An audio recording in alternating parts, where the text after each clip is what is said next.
आज की इस क्लास में सभी भक्तों का स्वागत है। अभी हम कीर्तन से स्टार्ट करेंगे। जय राधा माधव कुंज बिहारी, जय राधा माधव कुंज बिहारी, जय गोपीजन वल्लभ गिरिवर धारी, जय गोपीजन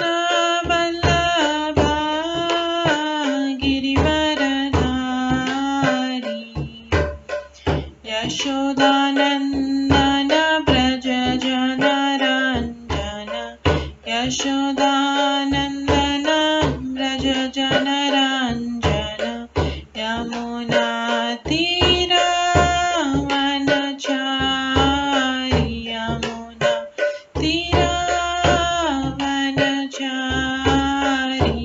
जय राधा माधव कुंज बिहारी, जय राधा माधव कुंज बिहारी। हरे कृष्णा कृष्णा कृष्णा हरे हरे, हरे राम राम राम हरे हरे, हरे कृष्णा कृष्णा कृष्णा हरे हरे, हरे राम राम राम हरे हरे, हरे कृष्णा कृष्णा कृष्णा हरे हरे, हरे राम राम राम हरे हरे, हरे कृष्णा कृष्णा कृष्णा हरे हरे, हरे राम राम राम हरे हरे, हरे कृष्णा कृष्णा कृष्णा हरे हरे, हरे राम राम राम हरे हरे, हरे कृष्णा कृष्णा कृष्णा हरे हरे, हरे राम राम राम हरे हरे, हरे कृष्णा कृष्णा कृष्णा हरे हरे, हरे राम राम राम हरे हरे, जय राधा माधव राधे, जय राधा गोविंद राधे, जय गौरनिताय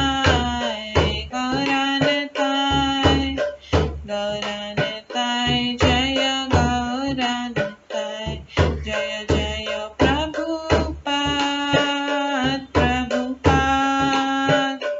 प्रभुपाद जय जय प्रभुपाद, जय जय गुरुदेव जय जय गुरुदेव, निताय गौर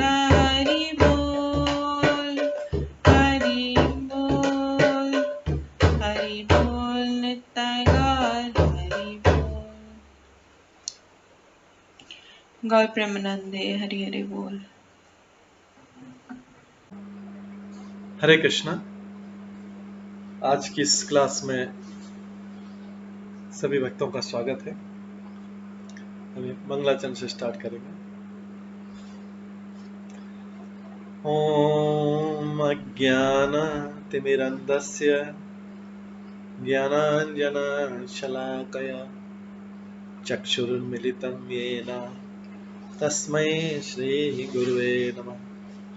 श्रीचैतन्यमनोभीष्टं स्थापितं येन भूतले स्वयं रूप कदा मह्यं ददाति स्वपदान्तिकम्। वन्देऽहं श्रीगुरो श्रीयुतपदकमलं श्रीगुरुं वैष्णवांश्च श्रीरूपं साग्रजातं सहगण रघुनाथान्वितं तं सजीवं साद्वैतं सावधूतं परिजनसहितं कृष्णचैतन्यदेवं श्रीराधाकृष्णपादान् सहगण ललिता श्रीविशाखान्वितांश्च नमो विष्णुपदाय कृष्णपृष्ठाय भूतले श्रीमते भक्तिवेदांत स्वामिन्निति नामिने। नमस्ते सरस्वती देवे गौरवाणी प्रचारिणे निर्विशेष शून्यवादी पाश्चात्य देशतारिणे। वाञ्छाकल्पतरुभ्यश्च कृपा सिन्धुभ्येव च पतितानां पावनेभ्यो वैष्णवेभ्यो नमो नमः।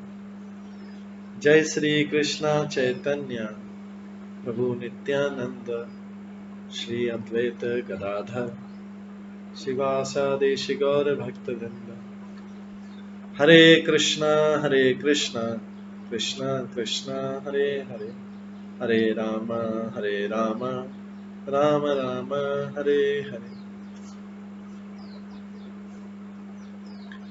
ओम नमो भगवते वासुदेवाय। ओम नमो भगवते वासुदेवाय। ओम नमो भगवते वासुदेवाय। नारायणं नमस्कृत्य नरं चैव नरोत्तमं देवीं सरस्वतीं व्यासं ततो जयमुदीरये। नष्टप्रायेषु भद्रेषु नित्यं भागवत सेवया भगवते उत्तम श्लोके भक्तिर्भवति नैष्ठिकी। कृष्णाय वासुदेवाय देवकी नंदनाय च नन्दगोपकुमाराय गोविन्दाय नमो नमः। सर्ववेदान्तसारमे श्रीभागवतम् इष्यते तद्रसामृतात् नान्यत्र स्याद्रति क्वचित्। आराध्यो भगवान् ब्रजेश तनयस्तनधाम वृन्दावन रम्या काचिदुपासना व्रजवधूवर्गेण या कल्पिता। श्रीमद्भागवतं प्रमाणम् अमलं प्रेम कुमार्थमः श्रीचैतन्य महाप्रभुमतम् इदं तत्रादरो न परम्। मूकं करोति वाचालं पङ्गुलङ्घयते गिरिं यत्कृपातमहं वन्दे परमानन्दमाधवम्। हरे कृष्णा।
हरे कृष्णा। आज की इस क्लास में सभी भक्तों का स्वागत है। कल हम श्रवण कर रहे थे उद्धव और गोपियों के बीच संवाद।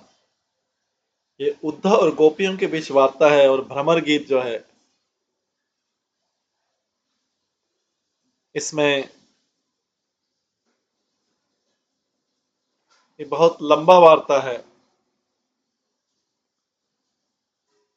गोपियां पूरा अपना भाव, विरह भाव जो कृष्ण के प्रति उनका भाव है उसको पूरा व्यक्त करती हैं। वास्तव में कृष्ण की इस प्रकार से भाव करके कृष्ण की स्तुति कर रहे हैं इनडायरेक्टली। उद्धव को बड़ा भला बुला बड़ा कर रहे हैं, भला बुरा। और ये लेकिन वास्तव में उनके मन में कृष्ण के प्रति कितना प्रेम है वही इसमें से प्रदर्शित हो रहा है। चाहे शब्द वो अलग अलग तरीके से यूज कर रही। तो हमने सुना था कि कल वो उद्धव से जब वार्तालाप कर रही और उद्धव उनको निर्गुण निराकार ब्रह्म का ज्ञान, तो उद्धव को और बहुत कुछ सुनाती हैं।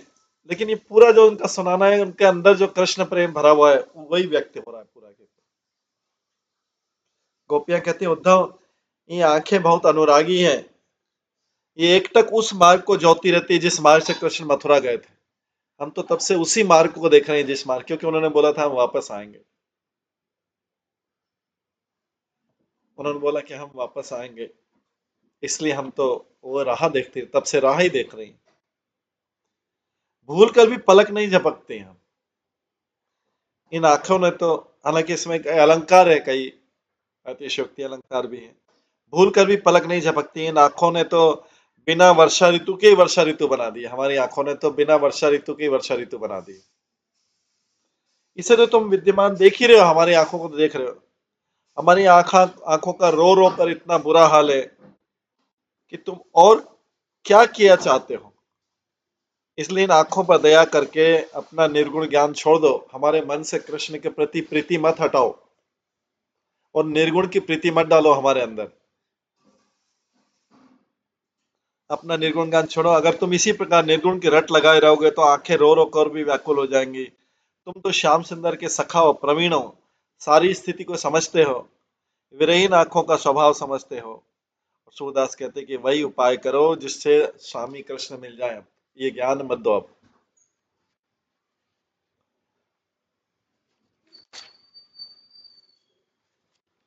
उसके बाद सूरदा गोपियां कहते उद्धव मधुबन के सभी लोग खोटे, इन्हीं लोगों की संगति में रहकर कृष्ण भी अपयोग। तो ये अभी गोपियां व्यंग पूर्वक की बोलती मधुवन के, मधुवन मतलब मथुरा का दूसरा नाम है। ये उद्धव मधुवन के सब लोग खोटे हैं, इन्हीं लोगों की संगति में रहकर कृष्ण भी अपयोग।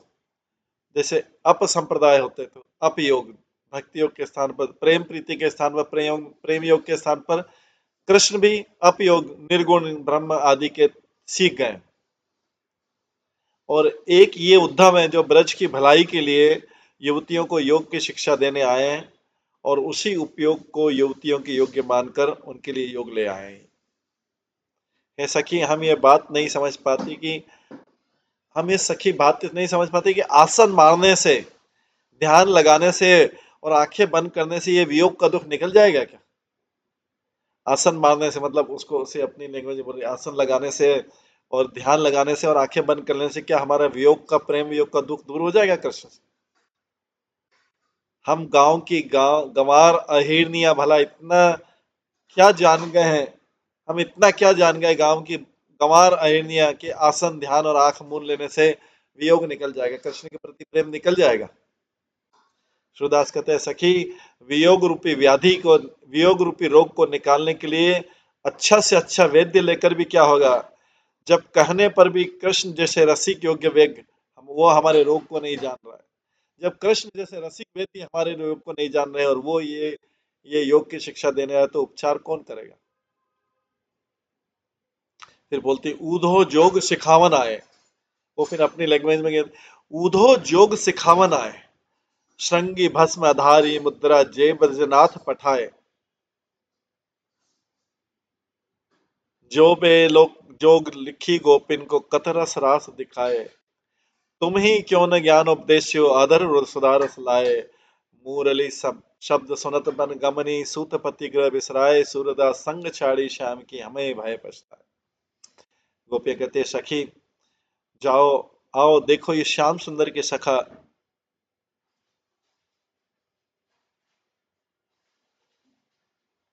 गोपियां कहते सखी जाओ देखो, आओ देखो मैं श्याम सुंदर के सखा उद्धव हमें योग सिखाने आए।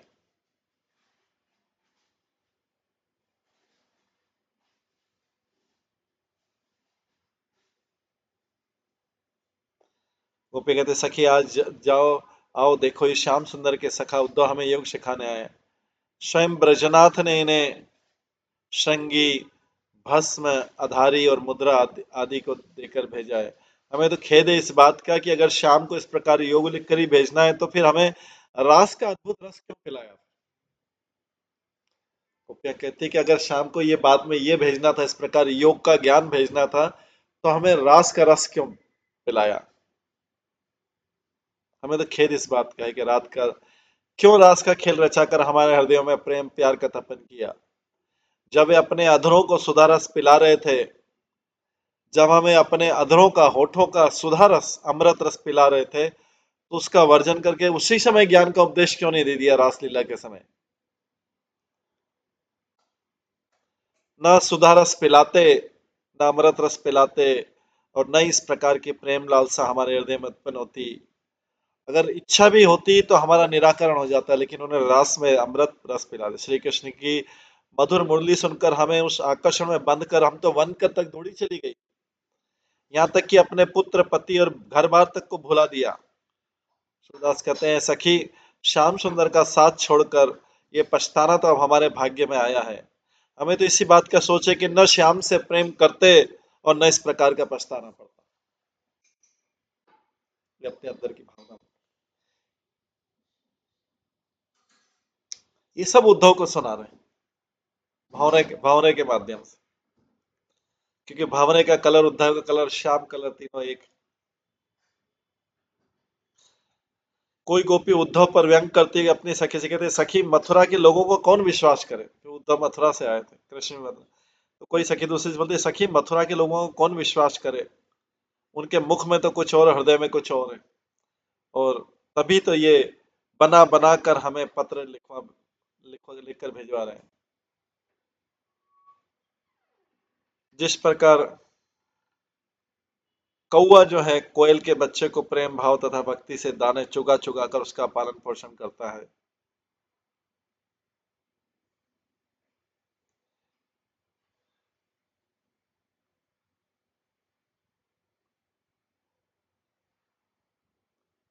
जिस प्रकार कौआ कोयल के बच्चे को प्रेम भाव तथा भक्ति से दाने चुगा चुगा कर उसका पालन पोषण करता है, कि तो वसंत ऋतु आने पर जब कोयल कूकने लगती है तो वो भी कूकता हुआ अपने वंश में ही जा मिलता है।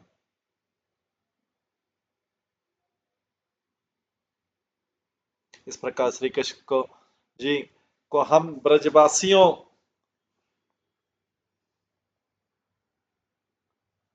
श्री कृष्ण जी को हम ब्रजवासियों ने अत्यंत प्रेम तथा भक्ति भाव से खिला पिलाकर पाला पोसा, किंतु बड़े होने पर वे भी मथुरा में जाकर अपने ही कुल में मिल गए। जिस प्रकार भौरा कमल रस का स्वाद चखने के बाद लौटकर उस कमल की बात नहीं पूछता,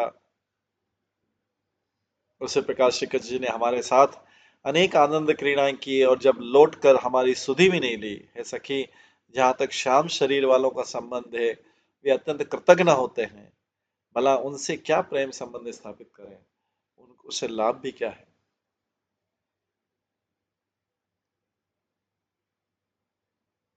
फिर गोपियां व्यंग भाव से कहती हैं सखियों आओ देखो मथुरा से पांडे जी योग सिखाने आए।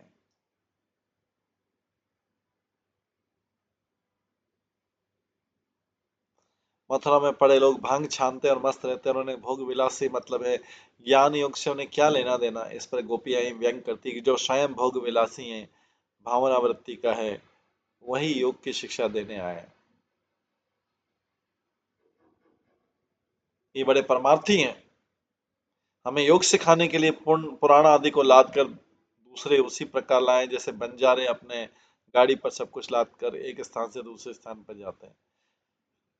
बंजारों के जीवन में कोई स्थिरता नहीं रहती, पर घर घर वर का सारा सामान अपनी गाड़ी में लाद कर जगह जगह डेरा डालकर घूमते रहते हैं। गोपियां कहना चाहती है कि जिनका स्वयं का जीवन स्थिर नहीं है, वो दूसरों को स्थिर जीवन को उपदेश दे रहे हैं। ये उद्धव, हमारे जीवन की गति कमल के समान नेत्र वाले कृष्ण से ही होनी है, क्योंकि वे ही हमारे पति हैं। उन्हें छोड़कर योग की शिक्षा लेना तो वेश्या जैसा काम हो गया कि कभी एक पति का वर्ण करो, उसने छोड़ दिया तो दूसरे पति का वर्ण करो। पर उद्धव, हम तो पतिव्रता स्त्री के समान एक ही कमल नयन कृष्ण को चाहती हैं और जीवन भर चाहती रहेंगे। हे मधुप, स्त्री के समान ही एक ही कमल नयन श्री कृष्ण को चाहती है और जीवन भर चाहती रहेंगे। मधुप, भला एक म्यान में दो तलवार कैसे समा सकते? जिस हृदय में कृष्ण बसे हैं, उससे उसमें योग निर्गुण ब्रह्म कैसे समा सकते? हे षटपद, 6 पैरों वाले, यह तो बताओ कि क्या हम जैसी कोमलांगी ग्वाली ने हाथियों के साथ ईख या गन्ना खा सकती है? अर्थात क्या हम योग साधना जैसा कठिन काम कर सकती है क्या? हे उद्धव, भला इस दुनिया में ऐसा कौन होगा जिसको भूख दूध घी चावल आदि भोजन के बिना केवल हवा खाने से चली गई, जिसकी भूख।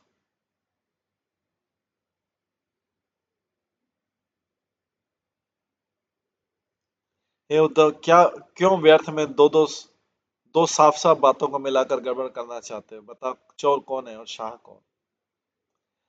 पहले हमने कृष्ण से प्रेम किया, इसलिए उन पर हमारा अधिकार है। बीच में कुब्जा ने आकर उन पर अधिकार जता दिया, तो क्या वो शाह हो गई, हम चोर हो गए?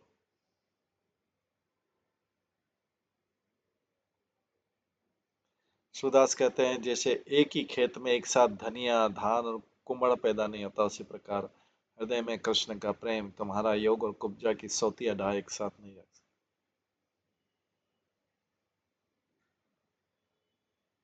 ज्ञान बिना कहूँ बे सुख नाही, घट घट व्यापक दारु अगीन जो सदा बसे उर माही। उद्धव गोपियों से कहते हैं,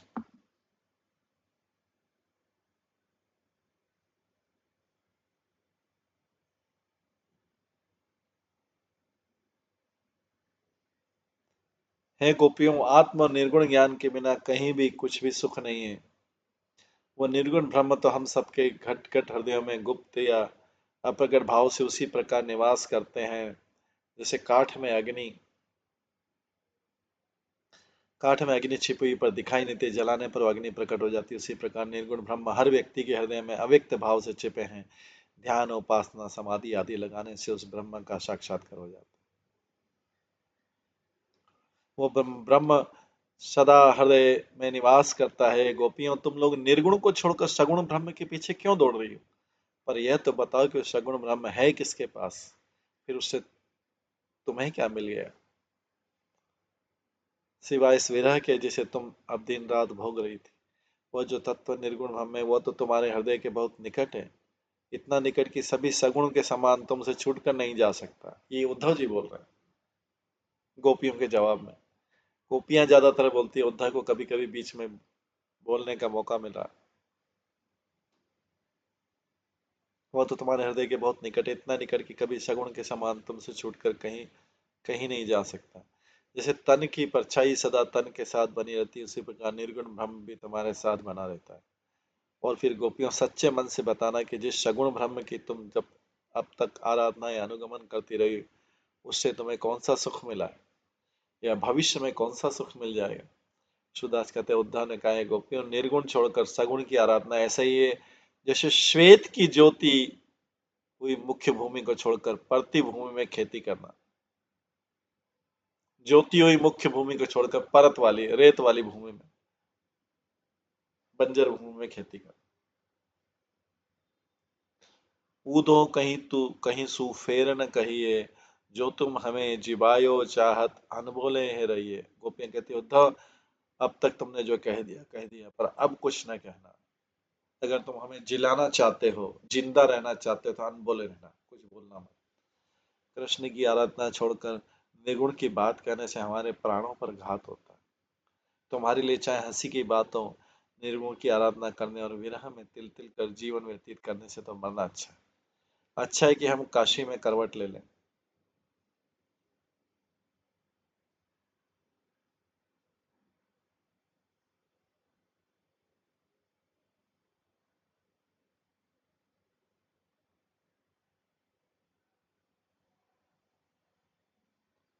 निर्गुण की आराधना करने और विरह में तिल तिल कर जीवन व्यतीत करने से तो मरना अच्छा है। अच्छा है कि हम काशी में करवट ले लें। ये उद्धव, हमारी पूर्व प्रीति की याद करके ही कृष्ण ने तुम्हें हमारी सुध बुध लेने के लिए भेजा है। हम तो यहाँ कृष्ण के विरह में जलकर भस्म हुई, और तुम बजाय हमें सांत्वना निराशा देने के हमारे शव पर शमशान की साधना करने लगे। ये दो, या तो हरि को यहाँ लाकर हमसे मिलवा दो, या फिर हमें अपने साथ ले चलो हरि के पास।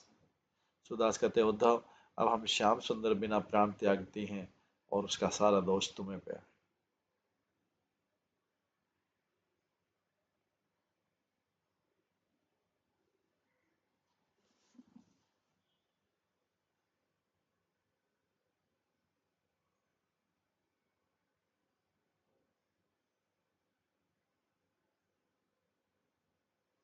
कोई गोपी उद्धव के ज्ञान योग का परिहास करती कहती है, उद्धव जी, तुम हमारी चिंता छोड़कर पहले अपने सुधार का प्रयत्न करो। यदि तुमने भलाई की बात यदि तुमसे भलाई की बात की जाती तो तुम्हें बुराई की बात लगती।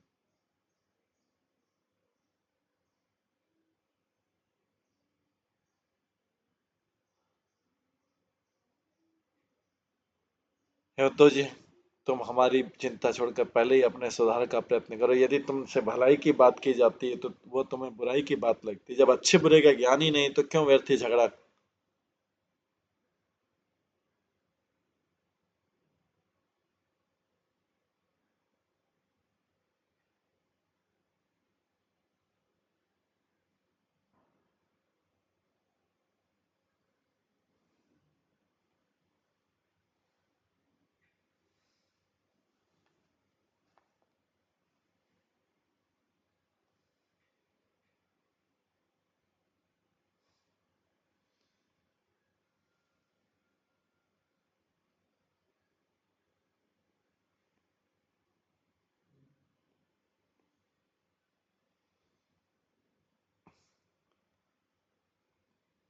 हम मन से सच्ची बात करें कि तुम मथुरा जाकर पहले अपना इलाज करवा लो, क्योंकि तुम कहना तो कुछ चाहते हो और काहे कुछ और जाते हो। तुम्हारी दशा अच्छी दिखाई नहीं दे रही। कोई साधु सज्जन होता तो उनकी बातों को उत्तर भी दिया जाता, इसलिए बिना उत्तर दिए हमने तुमसे हार मान ली। हमें लगता है कि नंद नंदन जी ने अपने मन में तुम्हारी वास्तविकता जानकर ही तुम्हें अपने पास से टालने के लिए यहाँ भेज दिया। निश्चय तुम्हारे शरीर में कोई दुस्साध्य रोग उत्पन्न हो गया, इसलिए तुम तुरंत मथुरा चले जाओ। शिवदास कहते हैं, और वहां शीघ्र कोई अच्छा वैद्य ढूंढ कर उससे अपना इलाज कराओ, क्योंकि तुम इस समय मरणासन्न अवस्था हो।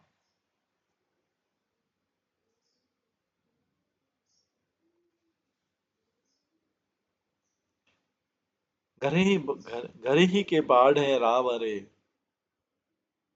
कुपिया कहते, उद्धव अभी तक घर में ही बड़े हुए थे। घर के 30 मार खाओ, बाहर का कुछ अनुभव नहीं। अब तक मित्रता और विरह के वश में पड़े नहीं हो। पढ़ते जानते तो प्रेम में और विरह में क्या क्या सहन करना पड़ता है। एली बावरे, अभी अनुभव ही ना नाड़ी हो। सिंह का ये जैसा स्वभाव होता है, तो चाहे भूखे मर जाएगा पर घास नहीं खाता, उसी प्रकार हम भी चाहे कृष्ण के बिना विरह में मर जाएं पर निर्गुण ब्रह्म की आराधना नहीं करें। ये उद्धव, हमारे श्रवण श्री कृष्ण की मधुर मुरली के द्वारा अमृत द्वारा प्रेषित है, उन्हें योग का जहर मत खिलाओ। ये उद्धव, तुम हमें निर्गुण ब्रह्म की योग की क्या शिक्षा देने आए हो। इतना समझ रहे हो कि हरि के बिना हमारा कोई ठिकाना नहीं। सूरदास कहते, उथली नदी को पार करने के लिए नौका लेकर क्या करोगे। प्रेम नदी के तट पर कृष्ण हमें सहज ही प्राप्त है, इसलिए योग रूपी नाव लेकर क्या करेंगे।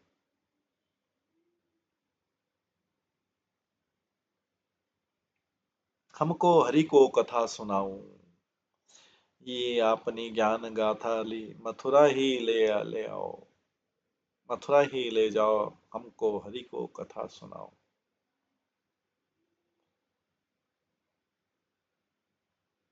पा लागो ऐसी इन बातनी को उन्हीं जाई रिझाओ। प्रेम वेल गोपिया कहते हैं उद्धव जी हमको तो केवल श्री हरि की कथा सुनाओ और अपनी इस ज्ञान गाथा को मथुरा में वापस ले जाओ। तुम्हारे इन ज्ञानपूर्ण उपदेशों को वहीं के चतुर नारियां भली प्रकार समझेगी। जब तुम्हारे पैरों लगती तुम उन्हीं इन बातों से उन्हीं कुब्जा जैसी चतुर नारियों को जाकर विमुक्त करो। यदि तुम वास्तव में श्याम सुंदर के सच्चे मित्र हो, तुम्हारे हृदय में शुद्ध भाव है, तो श्री हरि के दर्शन के लिए आतुर हमारे नेत्रों को एक बार यहाँ लाकर उनका दर्शन करा। उदास कहते हैं उद्धव और सुनो, चाहे कोई अपनी शक्ति अपनी विद्या तथा अपने उद्यम से करोड़ों प्रयत्न करे, फिर भी मछली का जल के अतिरिक्त और कोई प्राणाधार नहीं।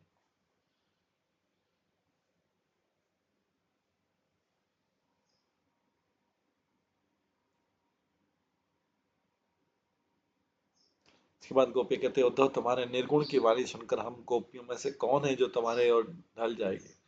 तुम्हारे रोज रोज की इस बहस में पढ़कर कौन तुमसे उत्तर प्रत्युत्तर करेगी।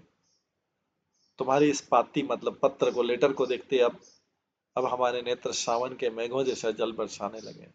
श्री कृष्ण के बिना विरह अग्नि में हमारा तन दिन रात जलता रहता है।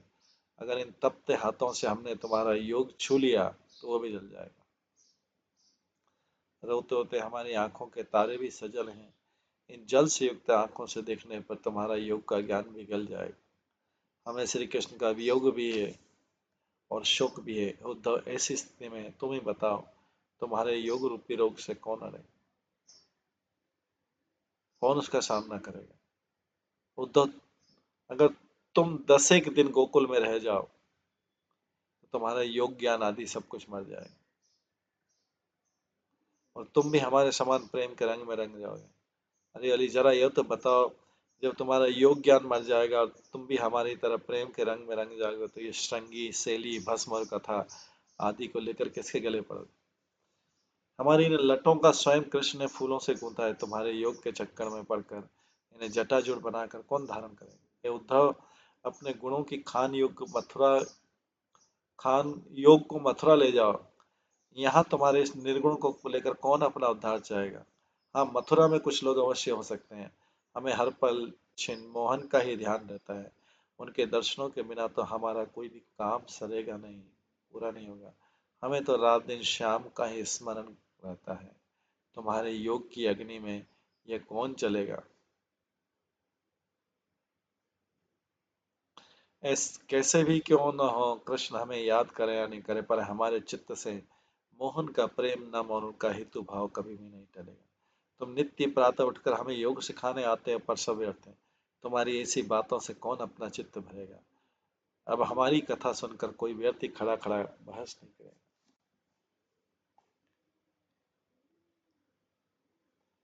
क्योंकि सब तुम्हारे योग की वास्तविकता को खोखलेपन समझ गए।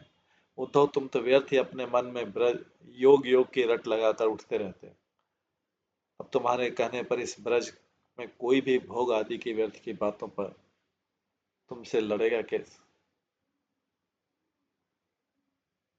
उदास कहते हैं उद्धव हम तो अंग अंग से श्याम के प्रेम में रंग में रंगी हुई तुम्हारी भक्ति ज्ञान योग ज्ञान की बातों से अब कोई हरने डरने वाला नहीं।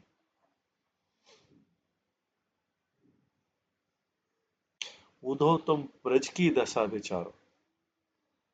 कोई गोपी उद्धव से कहते है हे उद्धव जी, पहले तुम कृष्ण विरह में व्यथित ब्रज की दशा पर विचार करो, उसके पश्चात अपनी योग कथा तथा उससे प्राप्त सिद्धि का विस्तार करना। जिस कारण माधव ने तुम्हें यहाँ पर भेजा है उसका अपने मन में भली प्रकार सोच विचार करो। क्या वास्तव में माधव जी ने तुम्हें यहाँ पर निर्गुण ब्रह्म का उपदेश देने भेजा है या तुम्हारा ज्ञान गर्व खंडित करने के लिए भेजा है। ये उद्धव, विरह और परमार्थ के बीच अंतर ही कितना है। पता नहीं तुम्हें जानते हो नहीं कि नहीं, प्रभु का प्रेम भरा एक बोल कहकर तुम हमारा विरह दूर कर परमार्थ कमा सकते। तुम तो प्रवीण और चतुर कहलाते हो तथा सदैव माधव जी के पास में रहते, फिर भी उद्धव न तो तुम उनके रसिक शिरोमणि के स्वरूप को समझे हो, नहीं जानते नहीं कि उन्होंने तुम्हें यहाँ पर किस प्रयोजन के लिए भेजा। हे उद्धव, तुम तो कृष्ण के प्रेम रूप विरह सागर में डूबते हुए व्यक्ति को निर्गुण भगवान फैन का अवलंबन लेने की बात बार बार कर। तुम्हारे इस कथन की क्या कोई समझदारी भी। डूबते को फैन के अवलंबन की बात कहना तो नितांत मूर्खता ज्ञान है। श्री कृष्ण जी को जो मनोहर मुस्कान और चितवन हमारे हृदय में गड़ी, उन्हें किस प्रकार से अपने हृदय से निकालें। और तुम्हारे द्वारा बताई गई योग युक्ति और परम निधि स्वरूप मुक्ति को हम श्री कृष्ण की मुरली मधुर मुरली पर न्यौछावर करते हैं। उद्धव, जिस हृदय में कमल के समान सुंदर नेत्र वाले सगुण साकार कृष्ण बसते हैं, उसमें तुम्हारा निर्गुण ब्रह्म भला किस प्रकार से आ सकता है।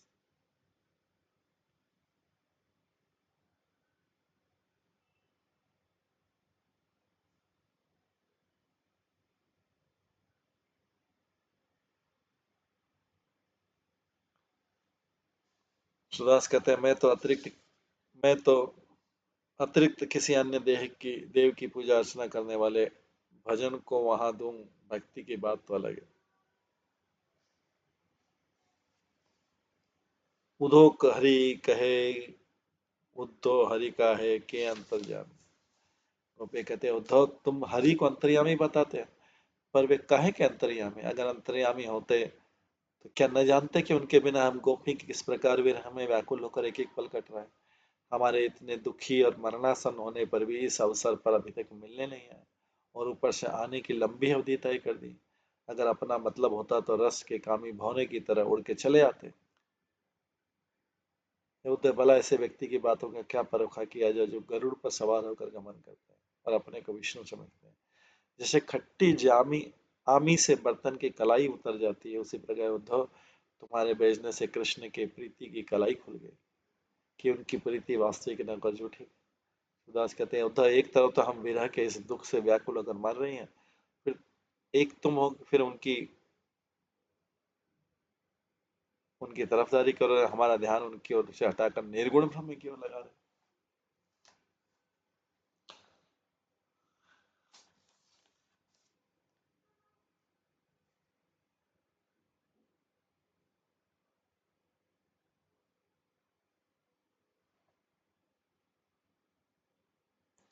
निर्गुण कौन देश को बासी? गोपियां उद्धव के ज्ञान मार्ग का प्रयास करते कहती हैं, हे उद्धव जी, जिस निगुण ब्रह्म की तुम बार बार बात करते हो, यह तो बताओ निर्गुण किस देश का वासी? ये मधुकर, उस निर्गुण के बारे में समझ कर बताओ, हम सौगंध देकर तुमसे पूछते हैं कि सच क्या है, इसमें हंसी की बात नहीं। तुम्हारे उस निर्गुण ब्रह्म का पिता कौन है? उसकी माता कौन है? उस किस नारी का दास है? उसका रंग कैसा है? उसका देश वेश कैसा है? और वो किस रस में रुचि रखता है? यदि तुमने हमसे छल पूर्वक बात की तो झूठ बोला तो अपने किए दंड का अवश्य मिलेगा। सुदास कहते हैं, ब्रज गोपी की बातें सुनकर उद्धव भी ठगे से रह गए और उनका सारा ज्ञान गौरव नष्ट हो गया। अब गोपी कहती, उद्धव कृष्ण से जाकर कहना कि बहुत बड़े ठाकुर हैं, उनकी ठकराई हम सब जान गई हैं, लेकिन अब 4 दिन में गोकुल आकर रहें, हम लोगों की दुर्दशा अपने आंखों से देखें, उसके बाद फिर लौटकर अपनी राजधानी का सेवन करें। पटरानी कुब्जा को साथ लिए उन्हें देखने का बहुत चाव हमारे मन में है। उनकी पौहानाई आतिथ्य सत्कार के लिए ब्रज का दूध दही माखन है, शयन के लिए बड़ा पलंग है, स्नान आदि के लिए घर में जल भी उपलब्ध रहेगा। उद्धव उनसे कहना कि जिस उखल से माँ यशोदा ने उनको बांधा था, डरे नहीं, अब तो हमने वो उखल तोड़ दिया है, और जिस रस्सी से बांधा था वो भी अब पुरानी हो गई है। फिर यशोदा के हाथ में उतना बल भी नहीं रहा तुम्हारे चले जाने के बाद, जो उनका शरीर नहीं, सोच भी बूढ़ा गई। माँ यशोदा के तुम्हारे बिना तन मन दोनों कमजोर हो गए। उनसे कहना है कि अब उन्हें गायों को चराने की आवश्यकता नहीं पड़ेगी, सभी गायों को ग्वालों में बांट दिया। अब मस्तक पर मोर चंद्रिका लगाने की भी आवश्यकता नहीं, क्योंकि तुम्हारे जाने के बाद सभी मोर चंद्रिकाएं उड़ गई। सूरदास कहते, कृष्ण जाकर नंद जी के चरण वंदना करें और देखें कि राधा भी अब सयानी हो गई। तुम्हारे जाने पर वो बहुत विहल और विरात थी, पर अब उसने भी विरह को करना सीख लिया है, सयानी हो गई।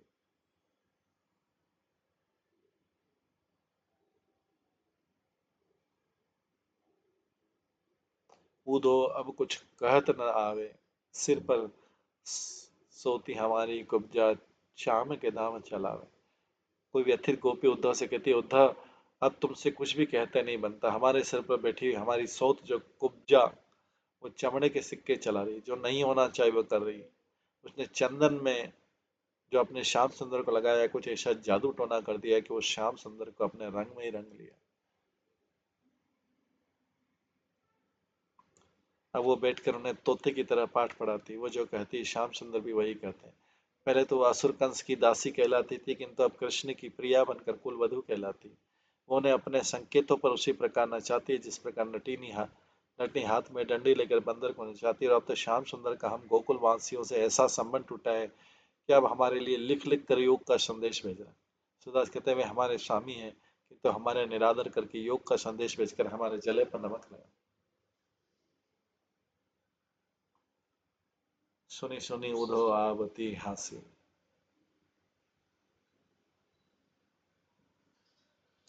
गोपियां व्यंग करती कहती है तो हमें तो सोच सोच कर ही बहुत हंसी आती है कि कहाँ वे कृष्ण जो ब्रह्मा आदि के भी ठाकुर हैं,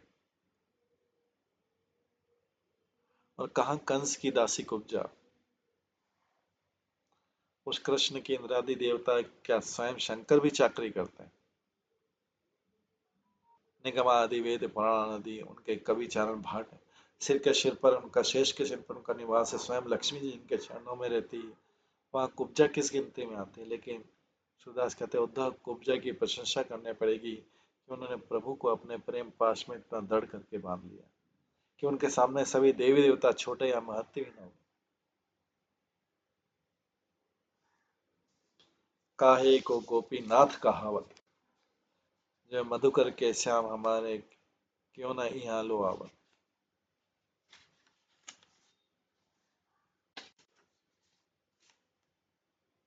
गोपिया कहते उद्धव कृष्ण अब गोपीनाथ क्यों कहलाते हैं। मथुरा में रहते उन्होंने हमारा संबंध तोड़ लिया, फिर गोपीनाथ को स्वामी कहने का क्या उचित। अरे मधुकर अगर वे श्याम हमारे हैं तो वे गोकुल क्यों नहीं आते। वे हमसे वास्तविक पहचान प्रेम नहीं मानते, अपने मन में सपनों की सी पहचान मानते हैं। इसी आधार पर हम पर कलम पर लगा रहे हैं, गोपीनाथ कहला रहे हैं।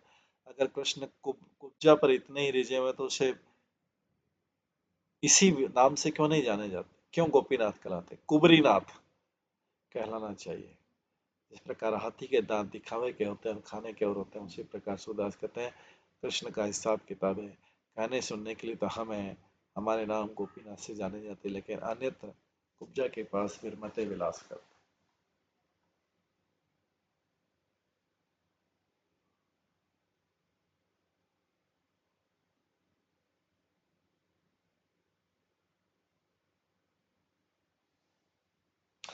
गोपी वैन करते उद्धव सांवरे सांवरे काली रात में पैदा हुए थे, इन्हीं गोकुल में लाए थे।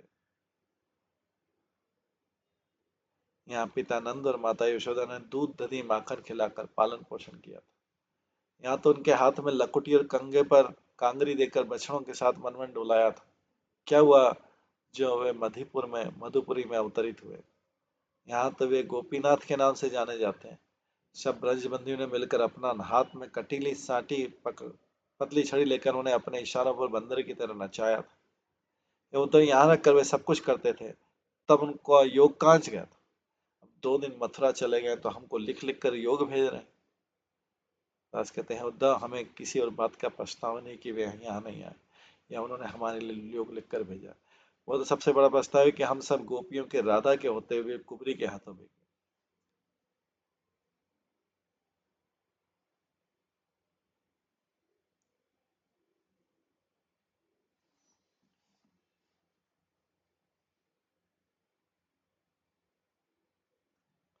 एक गोपी दुखी मन से उद्धव से कहती है उद्धव हर एक का अपना अपना भाग्य है, विधाता ने जो जिसके भाग्य में लिखा है। देखो ना श्याम सुंदर ने हम सभी गोपियों का यही विलाप तोड़ दिया, और कंस दासी चंचल कुब्जा को प्रिया को सुहाग प्रदान की। तुम भी प्रेम का हरा भरा बाग काट कर योग की विषबेल लगाने आए हो। श्याम सुंदर ने कुब्जा को तो पटरानी बना लिया और हमारे लिए वैराग्य का संदेश भेज दिया। आज तो उस दासी कुब्जा की तो सारे संसार में प्रशंसा हो रही, क्योंकि श्याम सुंदर जी का उसके प्रति प्रेम बढ़ा हुआ है। और अब तो वे दोनों इतने निर्लज्ज हो गए कि 12 महीने आनंद क्रीड़ाएं करते हैं। उनकी जोड़ी बहुत अच्छी बनी है, क्योंकि उनमें से एक तो राजहंस है और एक कौआ है। हमारे प्रभु श्याम सुंदर जी तो इतने चतुर हो गए कि सरस गन्ने को छोड़कर आग के कड़वे फल को चूसते।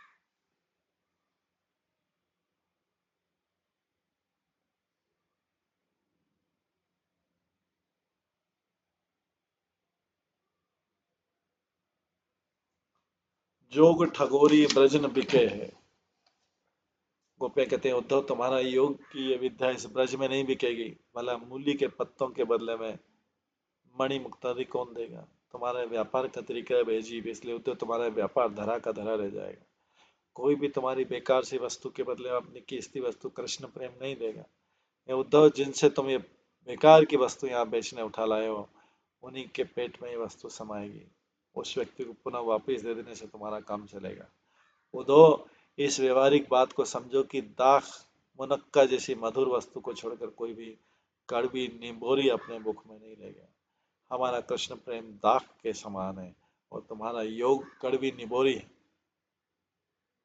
सुदास कहते हैं, गोपियां कहते हैं, उद्धव हमने कृष्ण के गुणों पर मोहित होकर उनसे प्रेम किया है, अब तुम्हारे निर्गुण ब्रह्म के साथ कौन निर्वाह करेगा।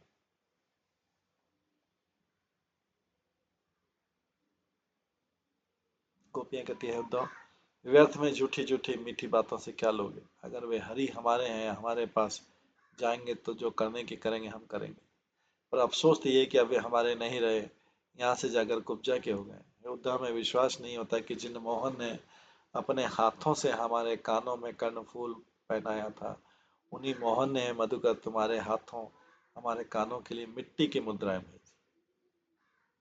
जिस मोहन ने एक दिन वृंदावन में अपने हाथों से बड़े यत्न पूर्वक हमारे लिए वेणी रच रच कर बनाई थी, अब उन्हीं कन्हई ने माथे पर जटाजूट धारण करने को कहा। अब हम उन्हें क्या उन्होंने अपना नाम कन्हई में बदल दिया है, अथवा अगर उनका ऐसा व्यवहार है तो वे अपना नाम कन्हई से बदल के कुछ और रख लें। उन्होंने हमारे अंगों पर सुगंधित लेपन किया था, आभूषण पहनाए थे, अपने अर्धांगिनी बनाया था। अब क्या उन्हीं कन्हई नहीं है कहकर तुम्हें भेजा है कि तुम अब अपने अंगों पर भस्म चढ़ा लो। और हम क्या करें, नंदन दूर। नहीं तो सारी बात पूछकर सत्य असत्य का निर्णय हो जाता है, और तुम्हारा विश्वास क्या है। ये मधु, तुम तो मधु लोभी हो, जहां भी रस देखते हो वहीं गिर पड़ते हो। सुदास कहते, गोपियां कहते, उद्धव जाओ, सब जानती है कि निश्चित ये बातें श्याम ने नहीं की, तुम व्यर्थ में योग आदि की बातें कहकर हमारी छाती मत जलाओ। गोपियां कहते हैं, कृष्ण, ये उद्धव तुम तो कृष्ण के बहुत निकट के रहने वाले हो, जिनकी सभी बातों को जानते होगे। क्या वास्तव में उन्होंने हमारे लिए योग भेजा है। हमें लगता है कि इसमें कुछ गलत फहमी हुई है। तुम अपने निर्गुण को ले जाओ और उन्हें जाकर सुनाओ, जब मूड मुड़ाकर काशी में निवास करते, मतलब सिर के बाल कटाते, मुरली को धारण करने वाले श्री कृष्ण सकल सुंदर हैं और रूप सिंधु की राशि। योग की बात कहा नहीं सकते और तुम एक हो कि ऐसे रसपूर्ण सुंदर है। उद्धव ये योग नहीं, हम ब्रजवासियों को गले की फांसी है। वे कृष्ण कैसे राजकुमार हैं हम सब जानते हैं। कल तक तो वन वन में गायों को बछड़ों को गालों के साथ चराते फिरते थे, आज मथुरा जाकर राजकुमार बन गए। अगर वे सचमुच राजकुमार होते तो क्या घर में कंस की दासी कुब्जा को पत्नी बना के रखते। अपने इस कृत्य से तो वह समस्त जदुकुल को निर्लज्जित करें। आज सारे ब्रज में उनकी हंसी हो रही है, उन्हें तो कुछ सोचना चाहिए। गोपियां कहते, उद्धव जिस दिन से गोपाल यहाँ से गए उस दिन से उद्धव इस ब्रज के सारे स्वभाव बदल गए। यहाँ के आहार विहार हर्ष प्रेम सौहार गुणगान आदि सब कुछ घट गया। सब लोग ओज तोज से रहित होकर आर्त रस व्यवस्थित रहते हैं। सब चीजें आसमान हो गई, रात बढ़ गई, वलय कंकड़ आदि आभूषण ढीले हो गए, उन पर कंचुकी बढ़कर ढीली हो गई और श्वास की गति बढ़ गई। नयनों का जल अंजन से मिलकर आंचल को भिगो रहा है। हम तो केवल उनके आने की अवधि की आशा से जुड़ी। तो तुम्हारे सामने हमारे तन की दशा स्पष्ट है। श्री कृष्ण जाकर हमारे हाल उनको बता देना। गोपियां प्रार्थना करती हो, जो तुम कुछ ऐसा उपाय करो जिससे कृष्ण यहाँ शीघ्र आ जाए।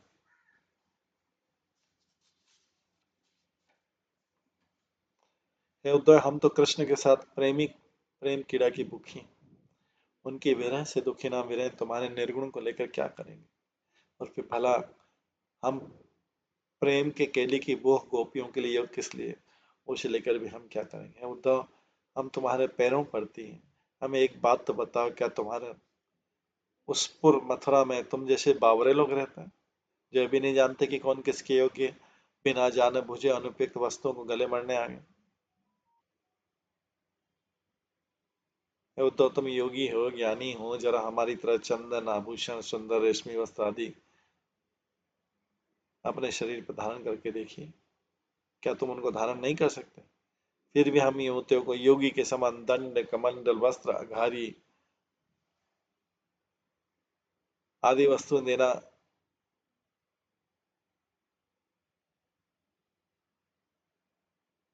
सूरदास कहते गोपियों की जी की प्रेम में इस दृढ़ता को देखकर उद्धव के मन में व्रत धारणा हुई कि जजुनाथ ने मुझ भ्रमर पर कृपा की, जो प्रेम का दृढ़ पवित्र पाठ पढ़ने के लिए मुझे गोपियों के पास भेजा।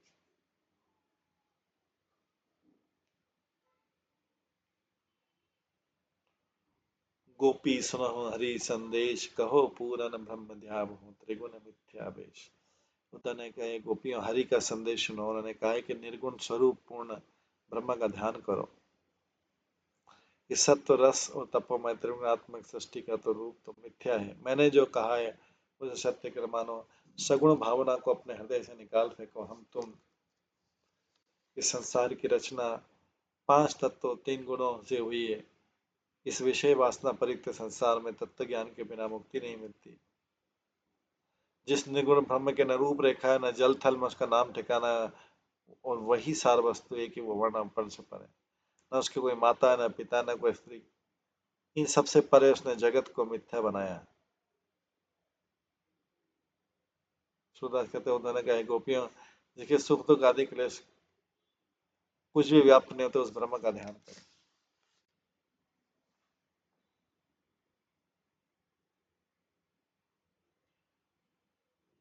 गोपी कहते उद्धव मन को व्याप्त करने वाला ऐसी बात मत कहो। तुम्हारी इन बातों को सुनकर हमारे मन में इतना क्षोभ और क्रोध है कि हम कमल के समान नेत्र वाले श्री कृष्ण की कानी करके कुछ नहीं करते।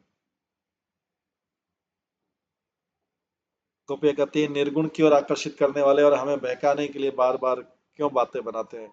वे हमारे कृष्ण तो उद्धव प्रातः उठते घर घर घर माखन खाते निकल पड़ते हैं, और जिस निर्गुण की बात तुम हमसे कह रहे हो तो बहुत दूर है। और सच बात है कि उस निर्गुण को अपने पास तक हम लाना नहीं चाहते, और जो हमेशा हमारे मन के पास या पास रहते हैं वे है यशोदानंदन। वे ही हमारे प्राणों के लिए संजीवनी बूटी। वे कृष्ण तो अन्य बालकों के साथ घर घर दधी चुराते, स्वयं खाते और सभी ग्वाल बालों को खिलाते डुलाते। सूरदास कहते गोपियां कहती है उद्धव अब सिर नीचा करके क्यों बैठ गया, बोलते क्यों नहीं। फिर गोपियां कहती उद्धव तुम फिर कर हमें मौन साधन की शिक्षा क्यों दे रहे हो, जबकि हमने स्पष्ट स्वरों में इसके लिए मना कर दिया है। अली तेरे ये योग और निर्गुण के वचन हमें दूसरा कष्ट कर लग रहे हैं, जैसे जले पर नमक। हे शठ मधुकर हम तो निर्बुद्धि अहिर अहिर अबलाएं हैं।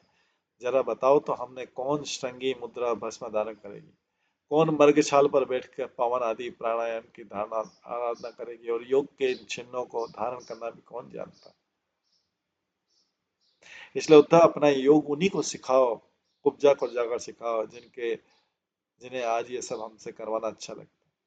सुदास कहते हैं उद्धव रेशमी धागे में मोती पिरोना तो देखा सुना था, पर आज तक मोटी सूत की रस्सी या मोटी सुतली में पिरोते न किसी को देखा है न सुना है। तुम तो पिरोने लगे। गोपी कहते उद्धव योग आदि हमें मत सिखाओ, न इसका इलाज उपदेश करो। जिस उपदेश या जिस व्रत नियम का पालन करने से हरि हमें मिल जाए वो बताओ। योग साधना आदि करके हमें मुक्ति की आकांक्षा नहीं करनी। कृष्ण से अलग रखकर मुक्ति मिली मुक्ति अपने को घर बैठे रहे हमें नहीं चाहिए। और इधर तुम्हारे निर्गुण की बातें सुनकर भी हमें दुख प्राप्त करती। जरा सो तो सही,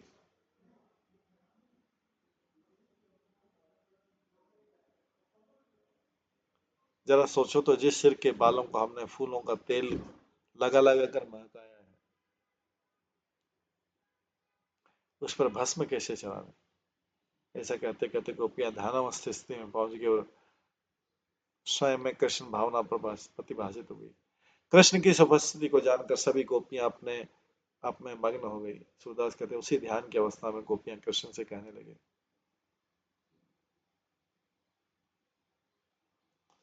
हालांकि कृष्ण आए नहीं, लेकिन सबके मन में भाव है। बोलते हैं प्रभु जब तुम यहाँ थे तो ब्रज के कण कण में नवनिधियां पड़ी रहती। आज तुम पुनः आए हो तो सुनो क्या ये नवनिधियां ब्रज में फिर लौट आएंगे।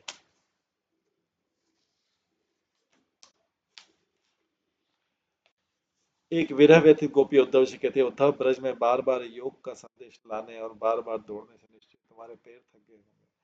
तुम जिस निर्गुण की कथा को प्रयत्न पूर्वक सुना रहे हैं उसे कौन सुनेगा। श्री कृष्ण के रूप में सगुण ब्रह्म रूप सुमेरु पर्वत पर प्रत्यक्ष देखकर भी तुम उसे तिनके की ओट में छिपा रहे। हम श्याम सुंदर जी के प्रपंचों को भली भांति जानती है और ये भी जानती कि वे अपनी बातों से ही सुनने वाले को पागल बना देते। ये बात तो आज तक न देखी न सुनी और न किसी ने जल को मत कर माखन निकाला। योगी जिस ब्रह्म को योग के अपार सिंधु में ढूंढने से भी प्राप्त नहीं कर सकते, वही हरि माँ यशोदा प्रेम में यशोदा के प्रेम में प्रत्यक्ष उखल से अपने आप को बंधवा लेते हैं। अतः उद्धव चुप रहो, अपने ज्ञान को अपने पास में रखो। इसका बार बार उल्लेख करके हमारी विरह व्यथा को और अधिक क्यों बढ़ा रहे। यह तो बताओ कि कमल दल के समान सुंदर नेत्रों वाले नंद कुमार जी किसको प्रिय नहीं लगते, इसलिए अप्रिय बातें कहकर हम सब गोपियों के प्राण नष्ट कर रहे हैं। सूरदास जी कहते हैं, जिस निर्गुण और निराकार ब्रह्म को नितांत अगम्य बनाकर जानकर वेद भी यह भी नहीं कहते हैं, क्या उन अबलाओं को ऐसे ब्रह्म का उपदेश देना तो शोभा देता है। इस प्रकार से ये गोपियां हैं, ये वार्तालाप चल रही है, अभी और भी वार्तालाप चल रही है, और भी लंबी वार्तालाप है। तो इसको हम आगे की क्लास में श्रवण करेंगे। आज की क्लास को यहीं पे विराम देते हैं। सभी भक्तों का बहुत बहुत धन्यवाद। सब भक्तों के लिए एक बार हरे कृष्णा महामंत्र का जप करना है।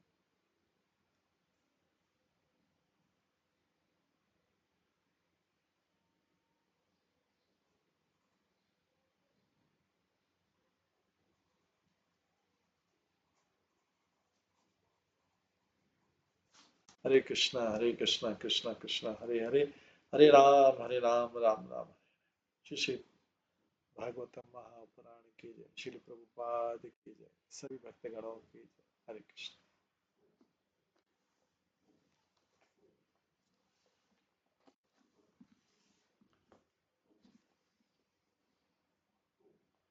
हरे कृष्णा कृष्णा कृष्णा हरे हरे, हरे राम राम राम।